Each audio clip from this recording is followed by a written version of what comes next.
Dance Live. Thank you. Glad to be here. The album is called Relapse, so it sounds very private. Is it going to be a very intimate album? I don't know if it's going to be a very intimate album. I mean, there's a couple of songs on there that are a little personal. But I think the overall theme of the record, you know, it's kind of a double entendre as far as like relapsing in the literal sense, which I've done with drugs, and also relapsing back into, I guess, kind of the asshole I used to be. So is it a bit like relapse because you became the old workaholic again? Yeah, I mean, in that sense too. Sure, that sounds good. That's what I meant. Right. I asked because you announced Relapse 2 already, the album which could come out later this year. Are you serious with that? Oh yeah, definitely. What happened was when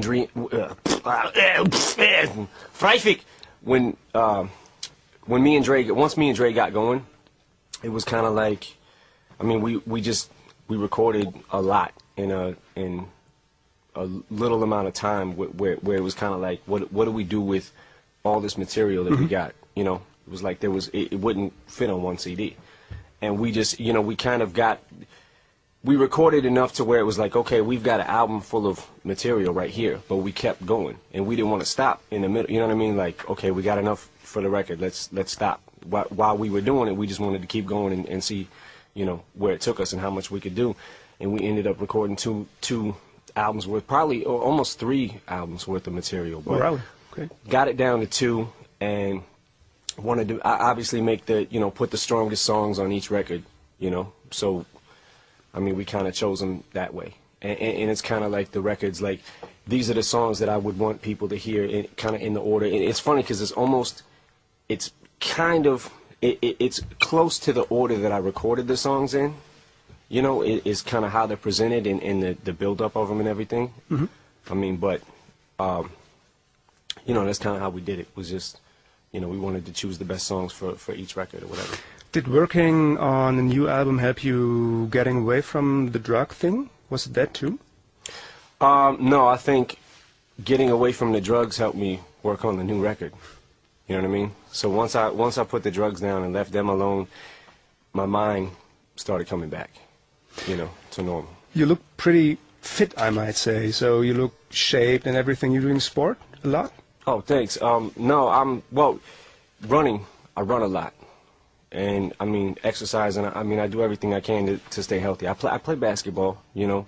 Not as much as I was playing, you know. For a while, I was, like, really playing a lot. But then I went through my drug thing. I got away from playing ball. I got away from boxing and doing things that I used to do in recreation, you know, whatever, for extracurricular activities. And kind of got away from that a little bit, but I'm kind of getting back into it now. But I run more so than play sports. Yeah. Could you describe a moment where you thought, okay, I gotta stop with this, I want to get over with it? Or was it your own decision, your decision alone, or was it with other people and you said, okay, I'm going to do that right now? Well, it was my decision alone, basically. I had, like, when I first went into rehab, I think in 2005, everyone else wanted me to go. You know what I mean? Everyone wanted me to get healthy and wanted me to straighten up my life or whatever, and I wasn't ready to. You know, it's got to be a decision that you make on your own. You have, like, I had to make this decision. If I didn't, I wouldn't be, you know, where I'm at right now, certainly. But after 8 Mile, lots of people thought, okay, this guy is a pretty good actor, and thought about, we hope he's doing more. And I heard you did a movie, right, which is coming out. Is that true? Oh, there's a little guest appearance that I did in a movie. But that was, you know, just a that was like one scene that I did in a movie that's coming out. I can't really say the title of. I don't want to give it away. It's kind of a little surprise or whatever. But as far as me doing other movies or whatever, I mean, I may get into it. You know, I don't know how soon, but certainly, you know, my hat is still in the ring as far as like looking at scripts and stuff like that. I haven't found one that's jumped out at me enough to step away from the music to make me, you know, want to do it that bad, to like put the music away for a second and go to it. But if I find one, then I'll probably get into it. You know. But you are into comics. I saw that XXL magazine. I saw the Punisher cover, and you're going to appear in 2 issues, I think. How did that happen? How did that happen?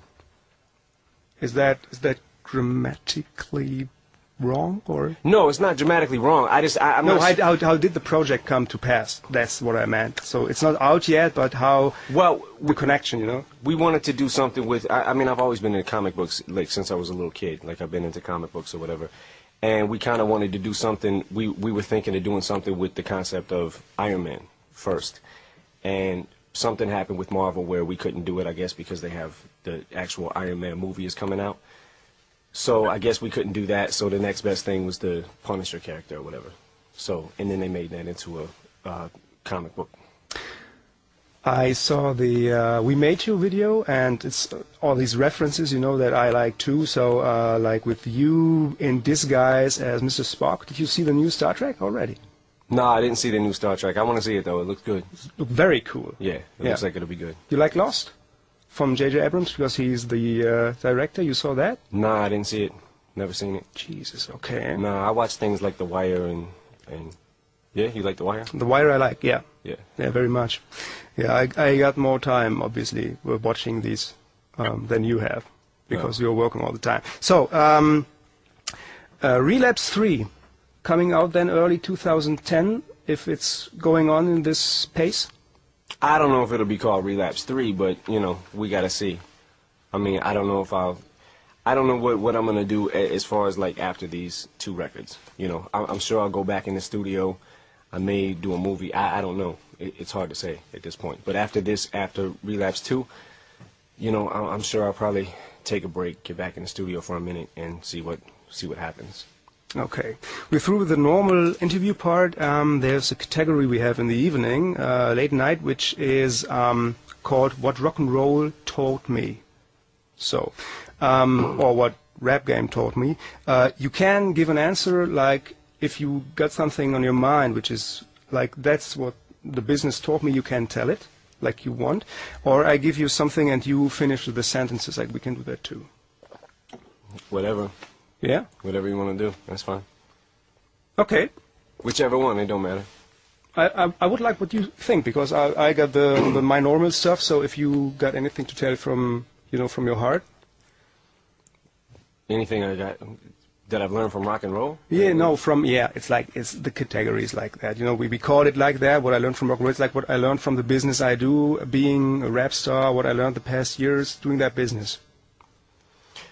What I've learned. What can I talk about? Okay, I have you. Okay, so you can finish the sentence if you want. If you should ever become a worldwide successfully operating rap star, you should stick my penis in a light socket. Okay. Oh, you should stick your penis in a light socket. Okay. Yeah. If catering sucks, then wait till you taste my fucking cooking. If you take drugs, you'll have a delicious lunch. If you stop taking drugs, you'll have a horrible lunch. If you want to imitate the voice of Darth Vader, you have to stick your penis in a light socket. If you want to imitate the voice of Slim Shady, you have to suck a bunch of fucking helium.